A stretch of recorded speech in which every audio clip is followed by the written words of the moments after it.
Hi, so it's Dom Farrell here with Jessica McCaskill, unified welterweight champion of the world, looking to go two-time undisputed against Chantelle Cameron on Saturday night in Abu Dhabi.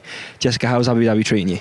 Abu Dhabi's been great. We've been here for almost 3 weeks now, so we're very acclimated to the time and the weather and all of that, the food. So it's been really great. Everybody's been so nice.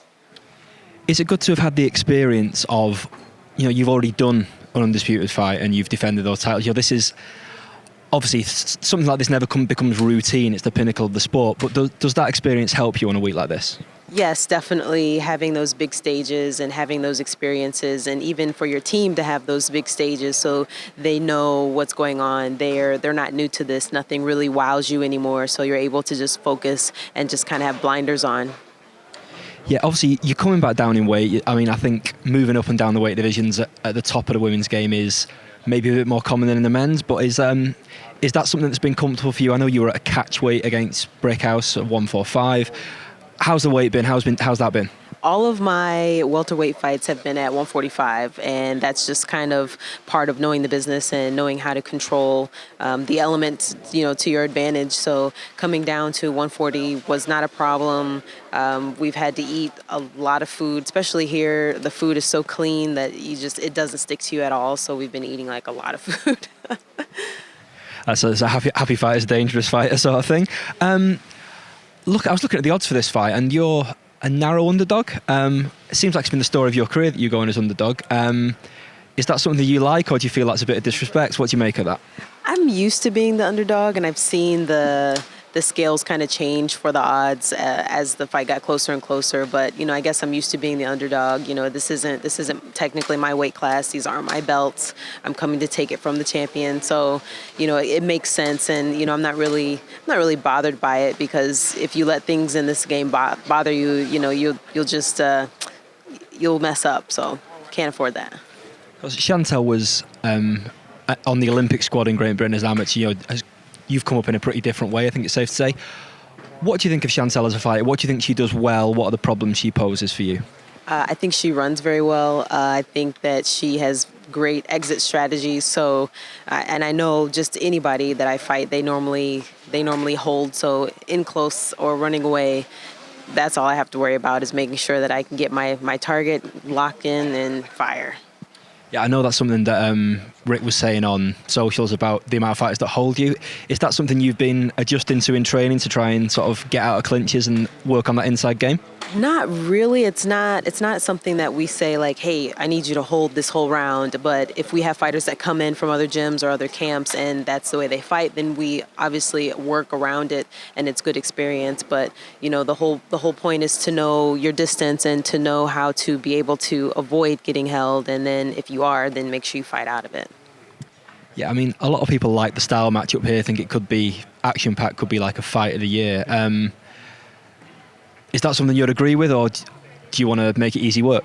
I'm looking for knockout of the year, so we'll up the ante here a little bit. Yeah, it's obviously an amazing time for women's boxing. We've mentioned there's been a few undisputed fights, obviously with Shields Marshall, Alicia Baumgartner got 3 of the belts. Katie Taylor's undisputed, defended her belts last weekend. Obviously, with Shields and Taylor, there's a lot of the GWOAT talk, to use Clarissa's word. If you become a 2-time undisputed, do you think you need to be put in that conversation? I think I deserve to be at the top of all the conversations, pound for pound, the undisputed. I think I get a little less respect than deserved, but that's just because, Rick and I, we do things differently. We don't do what people want us to do. We do what we want to do. We make our own path. We don't fight who people tell us to fight. We find the best people and the hardest fights and the champions, and we go after it. We never go for the easy route. So a lot of people don't like that, and then they kind of like try to scoot us off the radar, but we're here to stay. Did you watch Katie's fight at the weekend? And if you did, what did you make of that performance? I did not, actually. I don't watch a lot of fights. I did see the Alicia Baumgartner fight. I saw the Clarissa Shields fight. I saw the Terry Harper fight. We're looking to, not to look past this weekend, but hopefully move up in weight again and maybe go against Terry Harper. We've talked to her team, so this isn't like a crazy call out. This is all respect. She's got some mad skills, and I would love to see how I match up with her, and especially at a weight that I haven't fought at before professionally. Would that be a catch weight, or would it be all the way up to 154? Considering it's her belts that I would be fighting for, I think they have a little bit more of the say, but there's always negotiation. But I don't know what the official weight was when they weighed in. I want to say it was right at 154. So I would probably try to get as close as I could get to 154, maybe a little bit under whatever the rules would allow, obviously. But, that's just something to think about in the future. So obviously the Katie rematch has been talked about on and off, pretty much since the first fight, because that was such an action-packed one. Is that something you still think about? Obviously, there's going to be Katie Taylor talk this week. She wants to do 80,000 in Dublin. Are you interested in that, or do you think she's kind of in your rearview mirror now? She looks like she's on the downswing and hasn't gotten better in a long time. And, she just seems like she's ready to retire. So, that's totally fine. I mean, there's been so many times where I've said that we'll fight her. We've talked to her manager. We've talked to our promoters. We've talked to news sources like yourself. And if she wanted to fight, she would have made it happen. So obviously she doesn't want to fight. And there's so many other things that we can do. And that's the best part about having Rick Ramos as my manager trainer. We find other avenues and other openings and go through those doors instead. If she's on the downslope, though, maybe you want to be the person to retire her?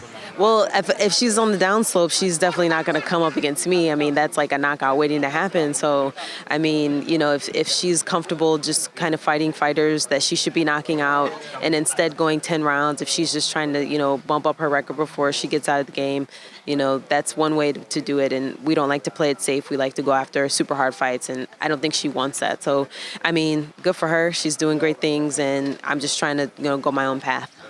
This looks like might be a super hard fight this weekend. Just finally, predictions and any message for Chantelle? I mean, she's only there, but She's right there. It's not going to go 10 rounds. Yeah, that's all I have to say.